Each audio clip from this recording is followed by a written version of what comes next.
Hello, everybody. Welcome back to my YouTube channel. I'm Julia for High Value. I'm a mindset coach. I'm here to help you realign with your true radiant self and raise your energy and create a life that you wish to live in alignment with your values. And today we're going to talk about slowing down. It's day number 25 in our 21-day challenge, which is kind of funny. But yeah, I decided to keep on going because it takes 21 days to form a new habit. Yes, that's true. On the other side, if you're thinking about the conditioning that we're trying to break here, which is at the root of your self-image, which is going back to your childhood, we want to give ourselves some extra time. And I definitely recommend for everybody to keep on going longer than 21 days. I have uploaded the 8-hour, well, I think it's here actually, the 8-hour affirmation tapes. You can listen to it for at least 21 days. And I will create more affirmations and meditations. And I recommend that you continue until you feel really, really, really stable in your new reality. If you're just starting out with mindset work, 21 days will create a great impact. And at the same time, I've been doing this work for years.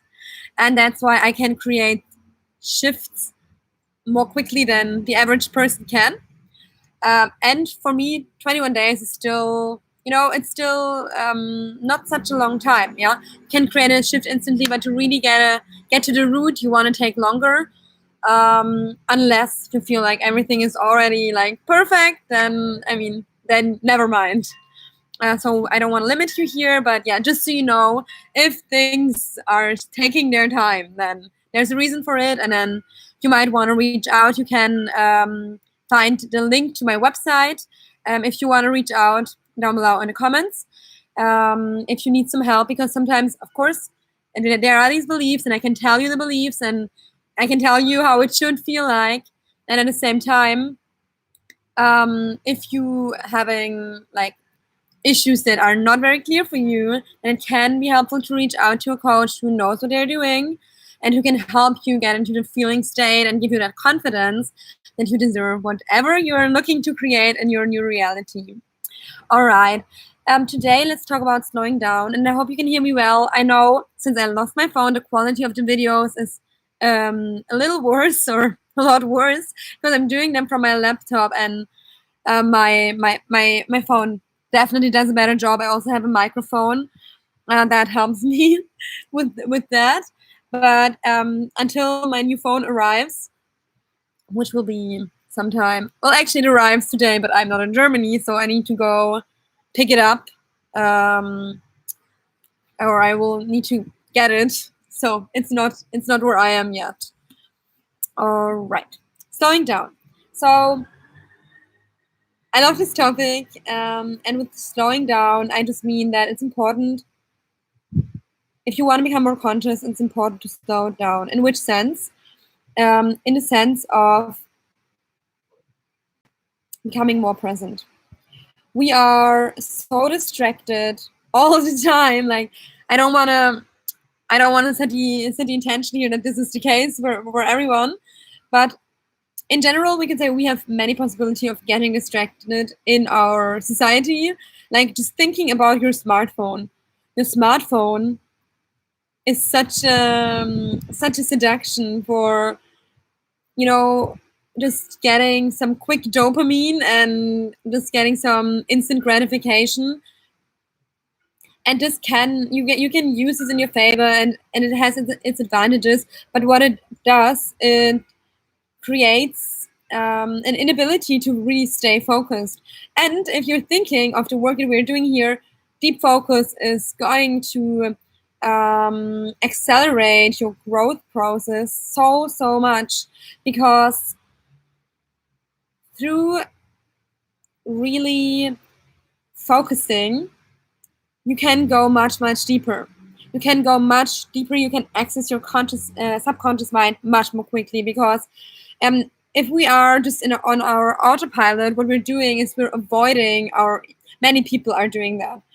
We are so used to avoiding our emotions, and it means that you're not really aware of what you're thinking and feeling moment by moment, and you're just like habitually going about your day. So when you are habitually going about your day, you're not really creating a change. You're just like in your subconscious programming without realizing it. So that's what nightly affirmations are for. So they help you from the subconscious side, but also you need to help yourself during your day. And if you're slowing down, you can become really present. You can connect with your body. You can be really, really present with the task at hand.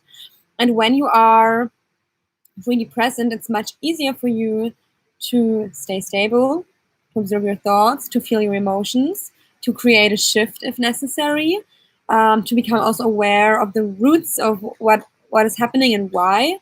Because sometimes things are manifesting in our reality, and by just being present, we can kind of create a shift. And if we deeply understand that shift, we can accelerate our growth process, or how can I say it in a better way? We can accelerate our well-being. Yeah. And I think that's so important, especially if you're in pain, or if you're like healing from something that is traumatic. You don't want to waste time. Yeah. It's not about healing better or faster than anyone else, obviously. It's about you not being in pain and you not like suffering unnecessarily if you can avoid it. So moving from your old reality into your new reality, where you are at peace with yourself, where you're feeling self-love, where you are feeling good about yourself, it's going to benefit you to slow down, become really conscious, become really present with yourself, because everything that you really need is right here, right now. That's so important to understand.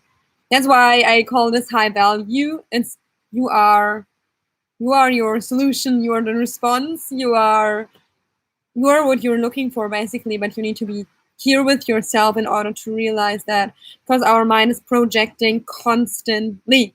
You're constantly projecting what other people are doing, what other people are thinking, what other people you could be chasing, like who you want to be friends with, who you want to be in a relationship with, how your friends behaved yesterday, or how they talk about you, or what you think other people say about you, or what you think your partner is doing or has been doing, or what a person you're dating is thinking. Like, there's so many ways. What your parents are thinking. There's so many ways in which we can put our attention elsewhere. What your colleagues are thinking, like, we just do it constantly, or we project ourselves into the future, dreaming about something, and that's okay as long as it's pleasant and conscious. But if you're lost on your mind, and no offense, but many people are, and it's like it's a common human thing, to kind of get lost in your own mind and not really be centered. Yeah, it's just helpful to slow down. What also happens when you slow down is you're confronted with your addictions.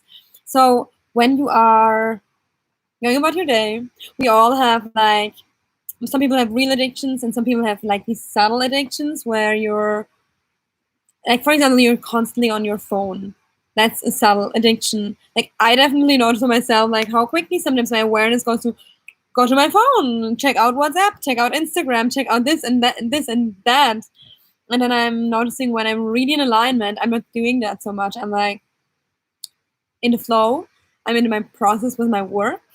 I'm feeling energized and enjoying my task. And then maybe after an hour, I think about checking my phone. But I'm not having that urge or craving even. And when you are not in alignment, and when you are like really distracted, you're gonna notice that you constantly want to do something, like you constantly want to eat something or drink something, or like something that's not good for yourself, or maybe you have addiction, maybe you're smoking, or maybe you like having other subtle addictions that are not really addictions, but or not seen as addictions in society, but actually you can notice that you're getting nervous when you're not doing that. Maybe like just the way you think is also like, it's also like can be like kind of an addiction, like worrying or seeking for validation. And it's, I mean, no, there's no judgment at all. It's just for creating awareness. We all have that. And as you're becoming more conscious, you're going to see, and you're going to become more conscious of it. And it's at some point, like subtle addictions are going to fade away naturally. And it takes practice. course, to rewire your brain and your subconscious mind and your to rewire yourself to seek validation from yourself first and not from anybody else, from your phone or your whatever, your peers. And it's okay to want that, and you deserve it, but you should be based on your own validation. That's what I'm trying to say. And with slowing down, you kind of have the chance to face yourself, be in contact with yourself. Like today, I took some time to just lay around because I was feeling a little disconnected. I was like,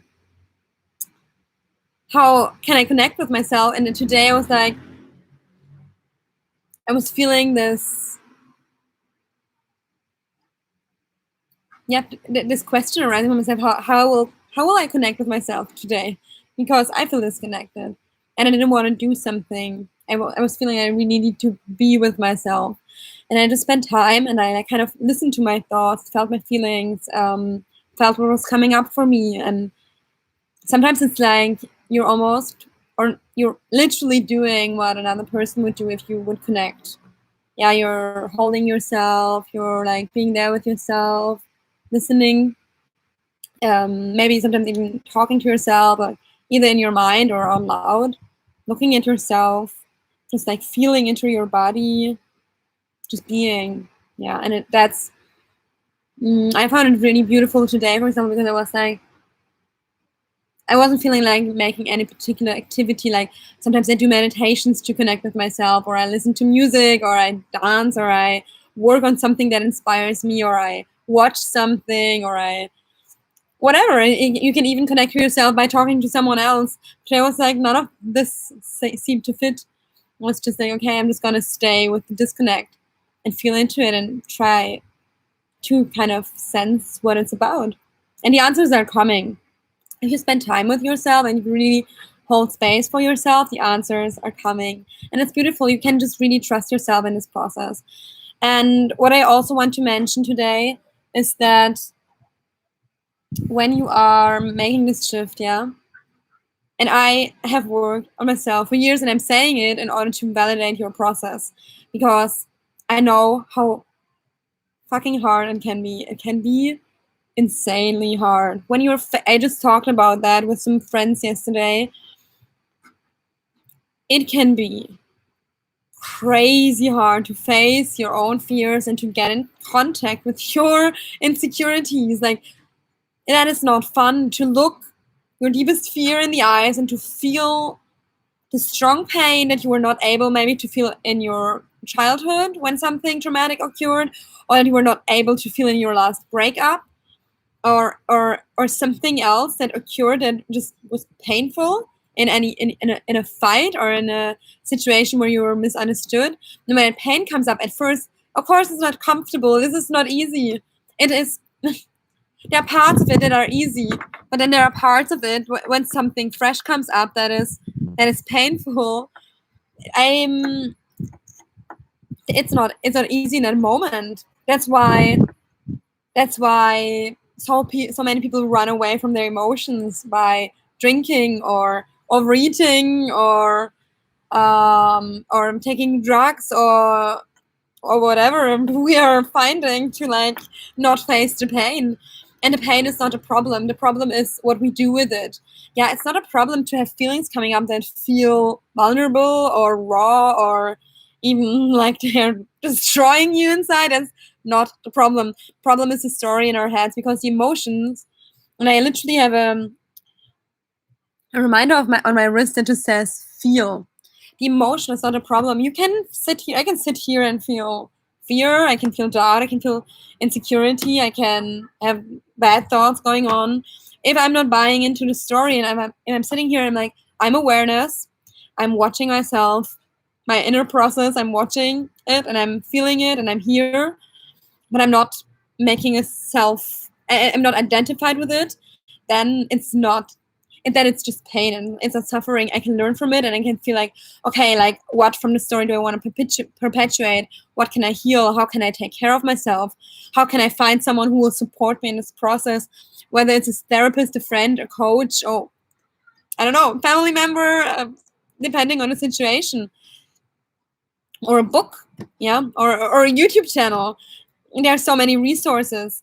So the feeling is not a problem. It's sometimes what we are doing with it, and it's understandable because we are having a self-image, and I had a lot, like, in my unconscious self-image, I had a lot of shitty thoughts, a lot of limiting beliefs that were extremely painful.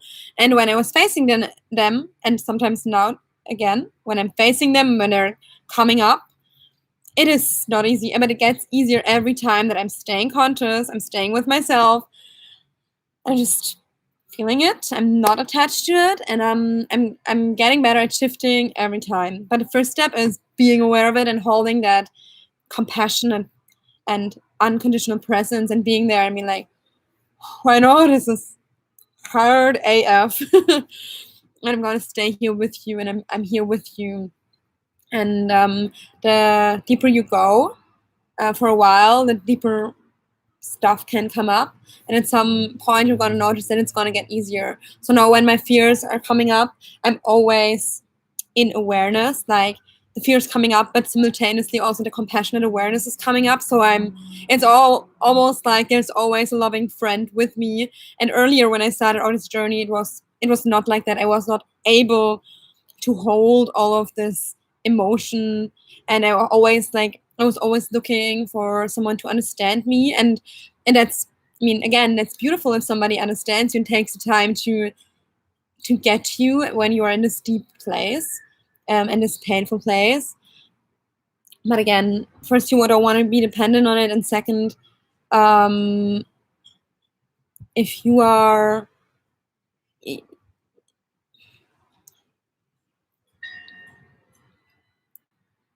if you always have someone there who is understanding it, that's great. But in the end, you will need to develop the ability to deal with your emotions anyway. So even if there is somebody understanding you, there can be a therapist who is not judging you at all, and you can be going through pain and suffering because you need to see it and you need to accept it, and you need to learn how to shift and how to think differently about yourself and how to create your reality from an empowered place and how to hold yourself.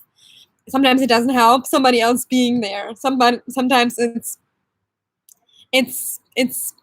as painful.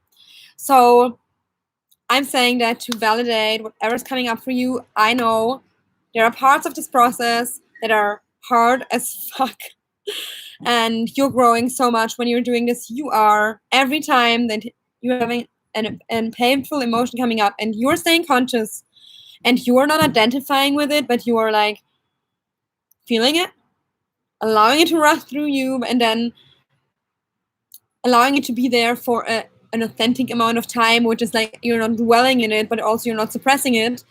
And you're going to learn intuitively how to do that and how to go through this, how to just allow patterns to happen, and then not engage, not giving them energy, but just being aware until you can relax into a more pleasant state of being. You're going to learn this intuitively because you are so intelligent. Your subconscious mind is so intelligent. Your body is intelligent. You are incredibly intelligent, and you have just learned to suppress emotions and to think that things are wrong, but nothing that happens is wrong. It's just about you learning how to deal with yourself, and you are unique. So no matter what advice somebody else is giving, you can use that as inspiration, but then listen to yourself. What do I need in this moment? What do I need in this moment? What do you need? And then you're going to learn how to fulfill your own needs and how to be there with yourself. And it's beautiful. It's the most beautiful journey. It's the most beautiful journey because the safety and stability and the love that you get from yourself, from your own source, is uncomparable because it's so stable, because you're always there, and you don't even need to explain things to yourself because there's an inner understanding, and it's the foundation for everything else in your life, for every other relationship. If you're in touch with yourself and connected to your own source, it's going to exponentially improve every other circumstance in your life. And there can be a roller coaster period where things are up and down because you're shifting from one self-image to another, yeah, from the old to the new, from the old to the new, because it's an intense process. But the more consistent you are with yourself, the easier and the quicker this will happen. So I into the beliefs as much as you can, get support, do what feels for you that like it's stabilizing you without pressuring yourself. Yeah, you don't need to work on yourself 24/7. It's more about the energy of presence and consciousness. So whether you are doing something or you're just being with yourself and you're just being conscious, it doesn't matter. You know what is helping you, you know what helps you be in alignment, and slowing down can be definitely a catalyst on this journey, so you can stay stable and not fill your life with. Yeah. Thank you so much for being here and doing the work. As always, if you have questions, put them in the comments. And I'm sending you so much love and compassion. Have a beautiful rest of your day, and we'll see. We meet again tomorrow here for day number 26. Bye bye.